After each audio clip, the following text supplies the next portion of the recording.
The following is a slightly historical series on the Romance of the Three Kingdoms era of China's history. Because this is based off of a video game, and myself playing it, there will be a lot of incorrect information that we will correct using the help of Wikipedia. For those of you who want to learn more about Dynasty Warriors, or the Romance of the Three Kingdoms era, I suggest reading the book. Please enjoy the following presentation. As we get into the next episode, we're going to be playing as the guy we just unlocked, Gan Ning, former pirate. Where is he? There he is. Formerly a pirate, he is a bit of a troublemaker. With bells attached to his waist, the mere sound of them struck fear into his enemies. Gan Ning. Gan Ning. Gan Ning was born in the early 170s. He was from Linjiang County, Ba Commandery. His ancestral home was actually Nanyang, Henan.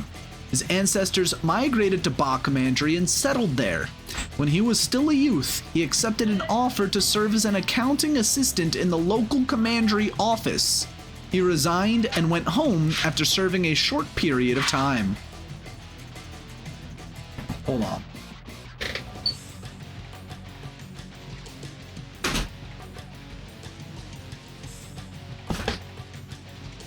In his younger days, Gan Ning was known to be very energetic and eager to behave like a youjia, or a vigilante. He gathered a group of wayward young men under his leadership to rob and plunder for a living. They armed themselves with bows and crossbows, wore feathers in their hats, and tied bells on their bodies. The ringing of the bells alerted people to the presence of Gan Ning and his gang. Gan Ning's plundering and murderous ways made him infamous throughout Ba Commandery. On land, he and his gang traveled by riding on horses or in chariots in a certain formation. On water, they sailed on light vessels linked together. They also wore elaborate and flamboyant garments to attract attention. When they stopped at a certain location, they used silk to tie their boats to the jetties. When they were departing, they would cut the silk and abandon it as a display of their extravagance. Among those who had dealings with Gan Ning were some local officials. They treated him generously. In return, he befriended them and showed genuine feelings towards them. On the other hand, those who treated him badly suffered the fate of being robbed of their possessions by him and his gang. Even government officials were not spared. Gan Ning led the life of a marauder until he was over 20 years old. After Liu Yan, the governor of Yi province, died in 194, Gan Ning rebelled against his son and successor Liu Zhang.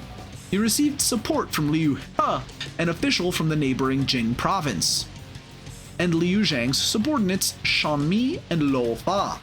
However, they failed and were forced to flee Jing province. Gan Ning eventually decided to stop plundering and pillaging.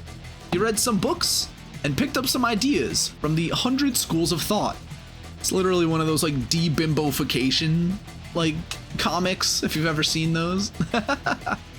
He brought along 800 men to join Liu Biao, the governor of Jing, and was stationed in Nanyang Commandery. Liu Biao had a scholarly background and was not proficient in military affairs. Around the time, chaos had broken out all around China as contending warlords fought each other for territorial gains and hegemony over the empire. Gan Ning observed that Liu Biao was doomed to fail and was worried that he would be affected, so he and his followers planned to head towards the Wu region, which was under the control of the warlord Sun Ce.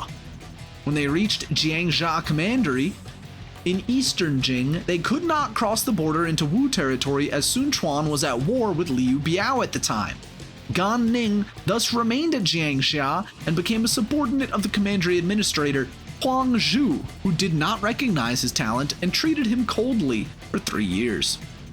In 203, when Sun Quan led his forces to attack Huang Zhu and defeated him at the Battle of Jiakou, Gan Ning, a skilled archer, led a detachment of troops as backup and came to Huang Zhu's rescue. He fired an arrow which killed Ling Tong, a colonel under Sun Quan, thus saving Huang Zhu's life. Huang Zhu did not change his attitude towards Gan Ning after the incident.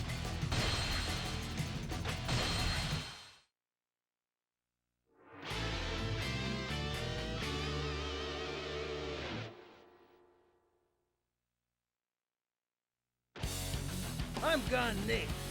I used to be a pirate, but now I've decided to try and make an honest living. I've gone to serve under Huang Zu. A while back, Huang Zu killed Sun Jian. Now his son, Sun Quan, is heading to Shakou to try to avenge his father's death. Huang Zu is scared and ordered me to go attack him. I know I'm big bossed around, but he does pay me quite handsomely. So I suppose this is the least I can do. Gan Ning to the rescue!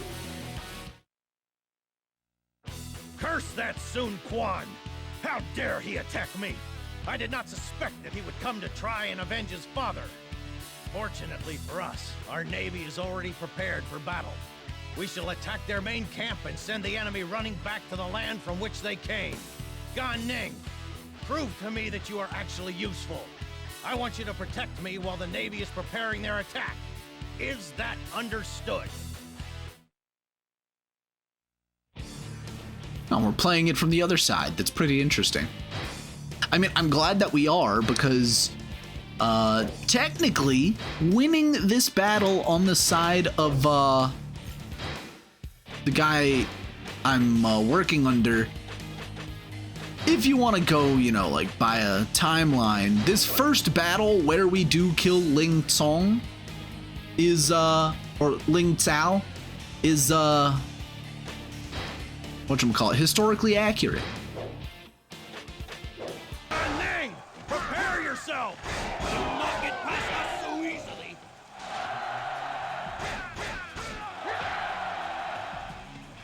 You've got no chance against me! Killed by lowly pirates! Father! Gan Ning, I swear your head will be mine!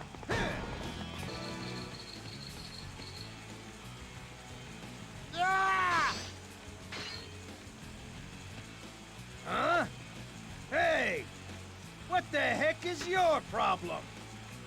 Did you think you could escape the son of the man you murdered? Not even this world of chaos can hide you from my vengeance. I've held off Sun Quan. Gan Ning will never lose a battle on open water. Not in 100 years. A rematch? Don't make me laugh. But as soon as I won, that Huang Zu got all full of himself. He should have a little more respect for his men and me. Unfortunately for him, he would never get respect. Gan Ning was very unhappy with Huang Zu and wanted to leave, but was worried that Huang Zu wouldn't allow it, so he felt very frustrated. Su Fei understood Gan Ning's frustration, so he invited him for drinks and said, "I recommend you to Huang Zu many times, but he doesn't want to make good use of your talents.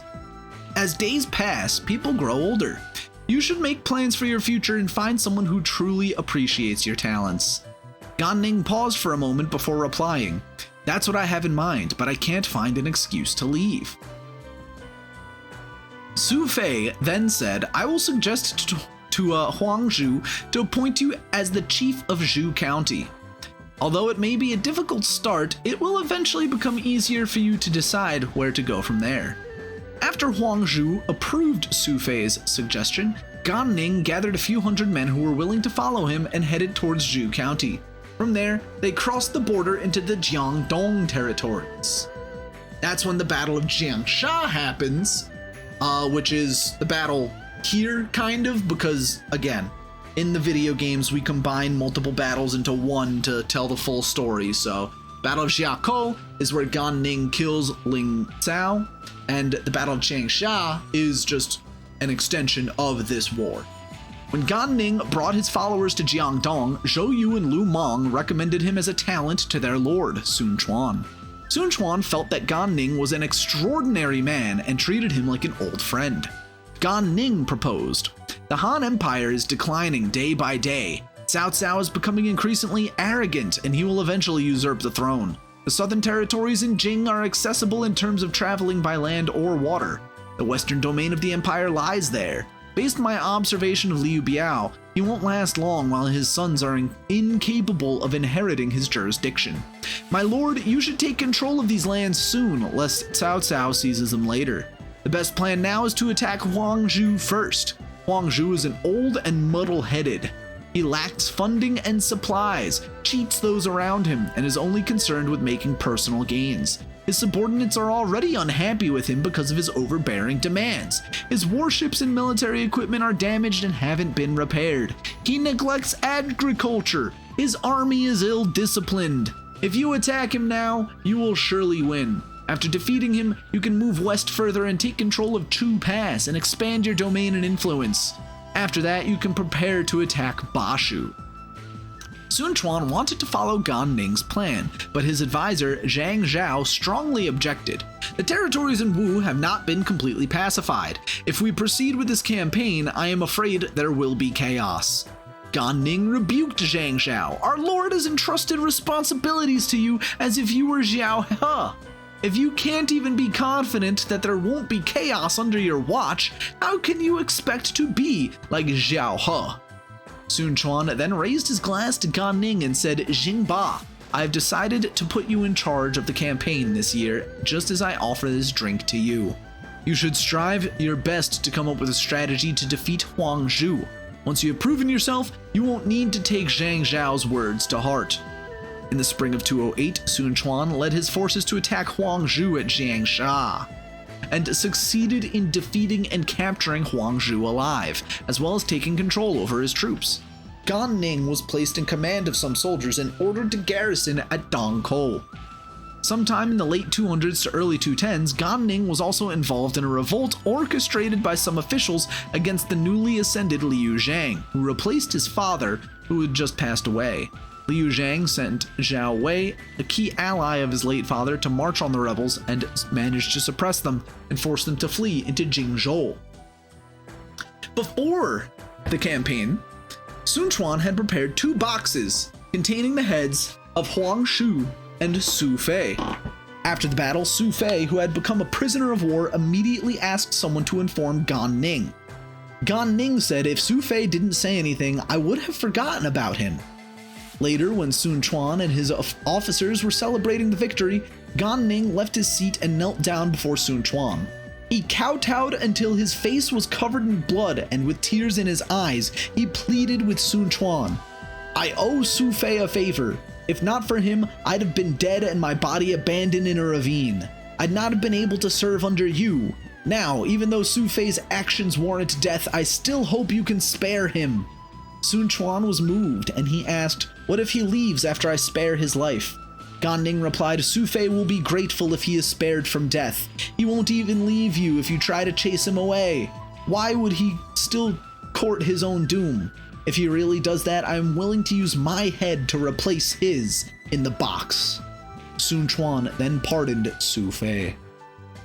So it is pretty interesting to see what kind of character Gan Ning is in the story and in real life compared to what they have him do in the games. I beat the pants off Sun Quan, but that Huang Zhu refuses to acknowledge it. I don't have to put up with this. I've decided to go and join Sun Quan. This Wu isn't such a bad place after all. The good thing is that there's always some kind of fight going on. Looks like our next opponent is Cao Cao. We pretty much won the battle at Shibi, so now all we have to do is chase down and capture Cao Cao. I'll go and trap him like the rat he is. Hey, that's exactly what I said, what I thought might happen. In the winter of 208 to 209, Gan Ning fought in the Battle of Red Cliff under Zhou Yu's command against the forces of Cao Cao and defeated the enemy at Wulin. He also participated in the subsequent Battle of Jiangling, which under, Ling Tong, we did the Battle of Red Cliff, and now under Gan Ning, we're doing the aftermath of Red Cliff, which, good balance between those two characters considering they're kind of side by side here. Sun Quan's forces, led by Zhou Yu, attacked Cao Cao's general Cao Ren at Nan Commandery, but were unable to conquer the city. Gan Ning suggested that he lead a separate force to capture Yiling. He only had a few hundred soldiers with him when he reached Yiling, but the strength of his army increased to about 1,000 after he recruited some men in the area. Cao Ren sent 5,000 to 6,000 troops to besiege Gan Ning at Yiling. Cao Ren's men built high towers from which they rained arrows upon Yi Ling. Gan Ning's men were terrified, but their commander remained calm.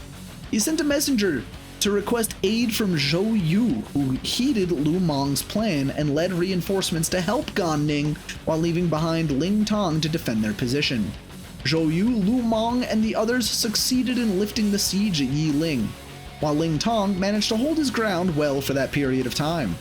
Eventually, Cao Ren was ordered to abandon non-commandery because the prolonged war had drained much manpower and resources on Cao Cao's side. This resulted in the capture of the commandery by Sun Quan's forces. So that is the thing about Our alliance this. sank the gigantic navy of Cao Cao's to the depths of the Changjiang. Now we just need to chase down Cao Cao and realize total victory. That's the thing about this battle, is that it's not like an actual battlefield, it's just we're trying to chase down Cao Cao. Even though, yes, they were trying to pursue Cao Cao's main army, but there were still, fortifications and sieges along the way that they had to get done. So, we don't really see much of that in this battle. His army on the brink of elimination, Cao Cao is using what protection he has left to escape from Chibi. We must not let him get away from us. Gan Ning, your abilities are like those of a tiger on the battlefield. You can easily chase down Cao Cao and defeat him. I am expecting great things from you. We have thoroughly crushed Cao Cao's army. It was quite humorous to see them scattering about like ants. This defeat should shut him up for a while. However, he will definitely come seeking revenge. Before that time comes, we must build up our military strength and be prepared to meet their advance. The land has been divided into three, and each kingdom is looking for a chance to attack the other guy. I hate all this waiting. Can't we just go and finish this already? Now Liu Bei has come and asked our lord to attack Hefei. I'm pretty surprised though, since just looking at him, he doesn't seem the type that likes to fight. So we will be skipping another little story here. In 215, Sun Quan had disputes with his ally Liu Bei over the division of southern Jing.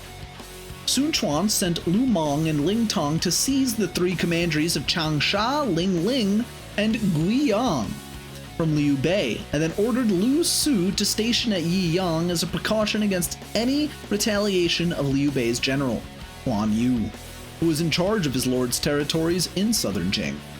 Gan Ning joined Lu Su at Yiyang. Guan Yu claimed that he had 30,000 troops as he selected 5,000 elite troopers to the upstream shallows located some 10 li away from Yiyang, and planned to cross the shallows at night. Lu Su held a discussion with his subordinates on how to deal with Guan Yu. At the time, Gan Ning had only 300 men under him, and he told Lu Su, "If you give me another 500 troops, I will go to confront Guan Yu. I assure you that Guan Yu won't dare to cross the waters when he hears of my approach, but if he does, I will capture him." Lu Su then chose 1,000 troops and put them under Gan Ning's command. Gan Ning headed towards Guan Yu's position at night. As Gan Ning expected, Guan Yu did not cross the shallows and instead set up camps there. The place was thus named Guan Yu's Shallows. Sun Quan was so pleased with Gan Ning's achievement that he appointed him as the administrator of Jiling Commandery and let him oversee the counties of Yangjin and Jiaji. That is when we skip to the Battle of Xiaoyao Ford. Lu Meng, leave this one to me. I'll finish off both Wei and Liu Bei. I can't stand all this waiting. I'm just itching for a fight. In early 215, Gan Ning was involved in an attack on Cao Cao's garrison at Wan County, and was in charge of the unit assigned to scale the fortress's walls. Armed with a chain, he was the first to climb up the walls, and his men captured Wan County's defending commander, Zhu Guang. Lu Meng earned top credit, while Gan Ning received second highest credit for the victory. Gan Ning was promoted to General Who Breaks and Charges. And I think that's the coolest name out of all of these bullshit titles that we've heard. The General Who Breaks and Charges. That's badass. Like, oh, I'm the general who defeats bandits. I'm the general who pacifies the South. I'm the general who breaks and charges. Later that year, Gan Ning participated in Sun Quan's campaign to seize control of Hefei, which was defended by Cao Cao's general, Zhang Liao. Sun Quan was unable to capture Hefei after besieging the city for days and suffering defeats in initial skirmishes, and he eventually withdrew his forces when a plague broke out in his army. Sun Quan's other units retreated first, while Sun Quan himself remained behind at Xiaoyao Ford, with only about 1,000 men and a few officers, including Lu Meng, Jiang Qin, Ling Tong, and Gan Ning. We will hereby advance our forces to the Wei territory of Hefei. Gan Ning, I want you to use your speed and quickness to strike at the enemy's center. Cao Cao is the one we're after. Additionally, we must watch out for Zhang Liao, who's guarding Hefei. However, I don't see him anywhere. I wonder what's going on. It makes no difference. If Zhang Liao is not there, then there's nobody who can stop you. Go and strike fear in the hearts of the Wei army. Don't look so down, Ling Tong. In this battle, we have the advantage. We are attacking Wei at Shu's request? Why must we help them? But, for our sake as well, we must capture Hefei and stop Wei's march south. Gan Ning, you are the key to this battle. Got it? Right. Leave it to me. Are you sure your ship can carry the weight of your thick skull?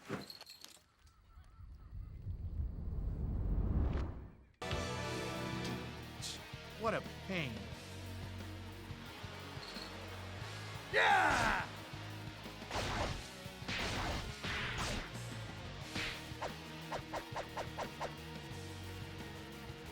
So what?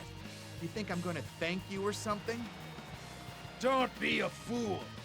I have no intention of apologizing for your father. What? Kill the enemy, protect your allies. It's as simple as that.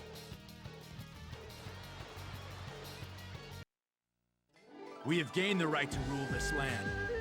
Although we were unable to kill Cao Cao, the Wei army will not soon forget the lesson we taught them in this battle. Should we use this momentum to crush Cao Cao? Or perhaps we should break our alliance and attack Liu Bei? Or perhaps... our next move will surely determine the fate of the land. We won big at Hefei. Next, we've decided to ally ourselves with Wei and attack Shu at Fawn Castle. Yesterday's enemy is today's ally. They might be... times like this. They might be doing this in the storyline because, Gan Ning did have that kind of run-in with Guan Yu, so they might be trying to line him up to have that face-off with Guan Yu, because, again, in history, like I read earlier, before the Battle of Xiaoyao Ford, there was them, you know, standing across a river at each other, and that was about it. So, I like that they're trying to put that into the story here, probably, but, unfortunately, we're skipping what would be the Battle of Ruzhu, which I don't believe any of those battles are in this game at all.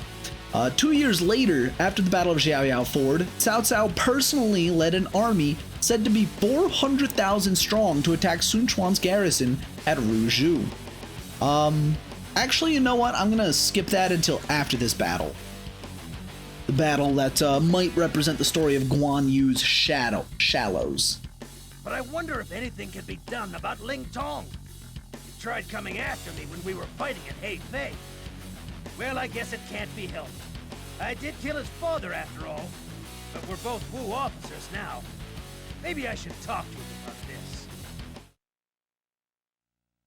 We attacked Wei at Hefei, like Shu expected us to. This time, however, we will attack Shu together with Wei. Our target is the so-called God of War, Guan Yu, who's been left in charge at Jing. Guan Yu will underestimate our strength and focus his attack on Fawn Castle. That's when we'll strike. The key to this battle is our alliance with Wei. Cao Ren is in charge of defending Fawn Castle. If he's defeated and the castle is lost, then we will have no choice but to retreat. Gan Ning, you must go to Wei's assistance and rid us of Guan Yu once and for all.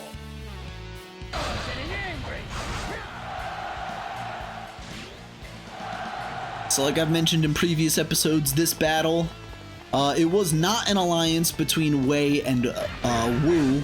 It was just Wu being opportunistic and betraying Shu. Because it was after the siege of Fan Castle, and well, really during the siege of Fan Castle as well, that they betrayed Guan Yu. I refuse to put up with this. Damn it, I wanted to kill you. Course of action is to give in to Wu. I mean, yes, this actually did happen. There were defections because Guan Yu was indeed treating his subordinates like dog shit, but I really wanted the extra stats from killing those guys, so I'm a little upset.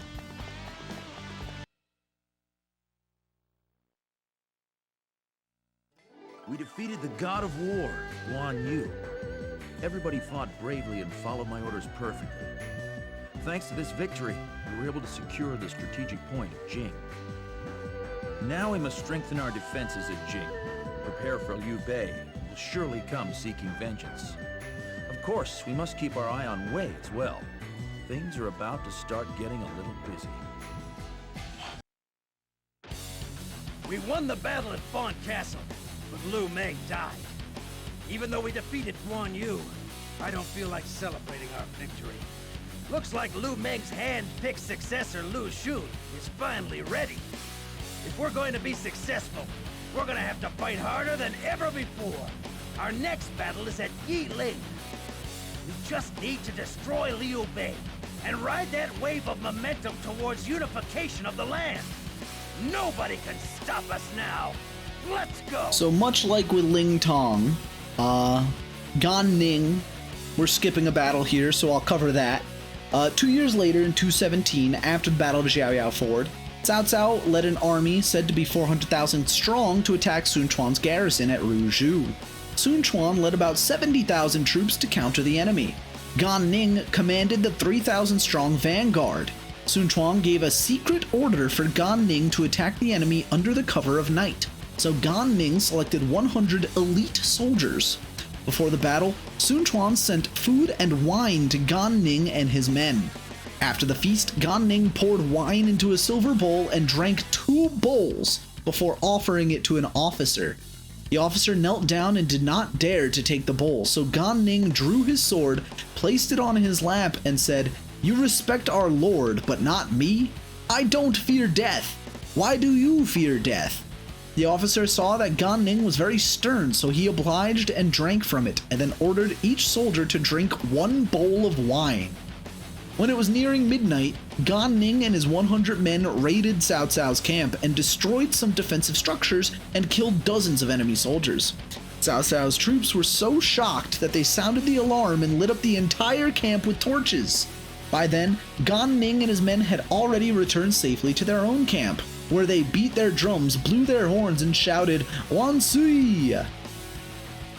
Imagine that, just like going out with the boys, getting wasted, eating some good food, and say, "Hey buddy, let's go raid that camp over there." I mean, that was the goal the whole time. So it's more like, "Hey buddy, we're gonna go raid a camp tonight, but who wants to get litty?" Get blasted on wine.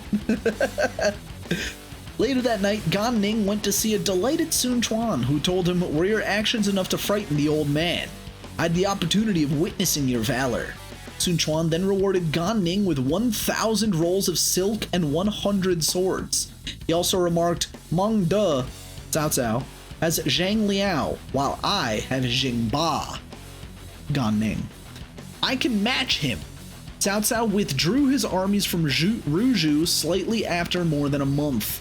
Gan Ning commanded even greater respect among Sun Quan's forces, and the number of troops under his command increased by 2,000. But not long after, Gan Ning would pass away. When Gan Ning died, Sun Quan deeply lamented his death. There are no further details about Gan Ning's death being provided in his biography in the Sangguo Shi. However, the Jian Kong Shi Lu recorded that Gan Ning died in the winter of 215 to 216, while the Australian sinologist Rafa de Crespigny estimated that Gan Ning died around the year 220. Why such a large disparity? I don't really know. But that is a pretty interesting thing to note. The fact that Gan Ning died, and I assume it wasn't at a battle because that would have been recorded. If it were illness, that would have probably been mentioned, so Gan Ning just dies. Nothing more to it. And just like, with Ling Tong, just really a shame that out of nowhere, seemingly, these guys at such a young age, Ling Tong in the year 217, Ling Tong, dying in the year of 217, Gan Ning between the years of 215 to 220. It's really sad that these two strong generals just up and died, Gan Ning, you were most impressive in that last battle. Lu Meng was correct in his assessment of your strength and courage. I think it is safe to say you are one of the true pillars of the Wu Kingdom. Liu Bei appears to want to try to surround our army and destroy us. We should prepare a fire and use it to even the odds against their much larger army. Zhu Ran's unit is supposed to use a bridge layer and set fire to the enemy camp. Wait for that moment and focus on defense until it comes. Victory for Wu is close at hand. You've got no chance against me. Right.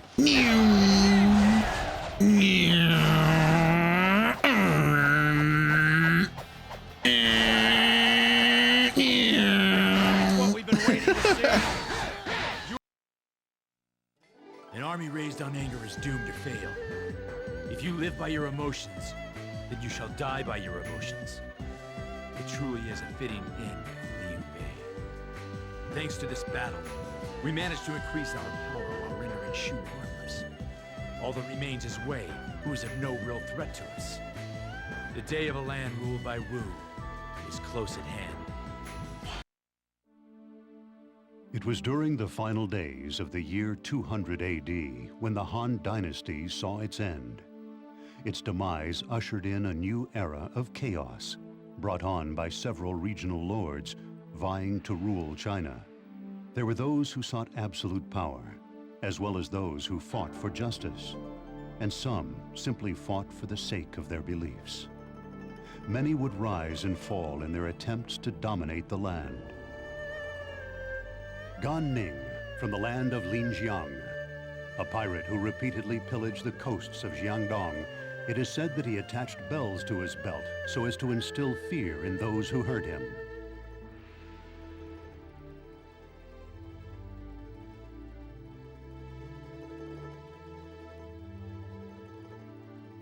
The chaos gave Gan Ning new ambitions, which led him to serve Huangzu.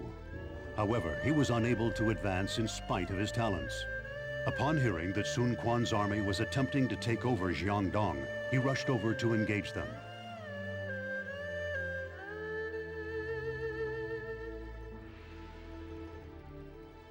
Gan Ning showed great prowess and killed the Wu officer Ling Cao. However, his feats remained unrecognized by Huangzu. He decided then to leave Huangzu and serve Sun Quan, who was well aware of his valor.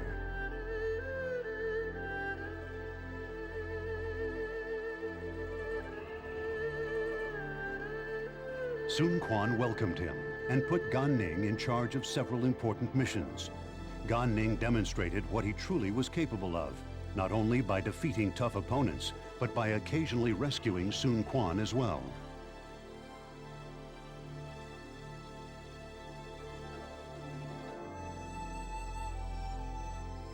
Time would pass, and the land would be divided between Shu and Wu. When Liu Bei attacked Yiling, Sun Quan emerged victorious due to the valiant efforts of Gan Ning and Ling Tong.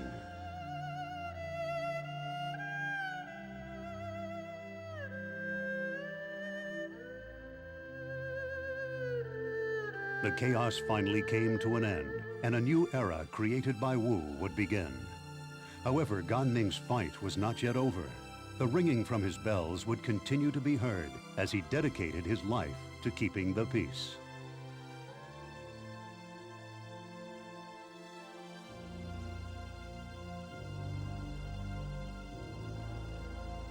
These tales, long forgotten in the flows of time, are about the legends of which no one can recall.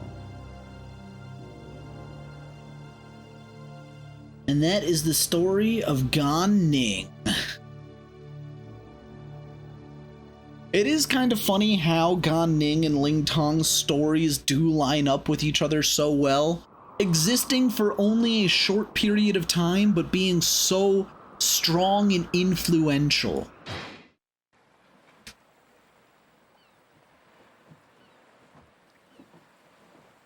So the land is now ours. Huh. I guess that's nice, but it's no fun.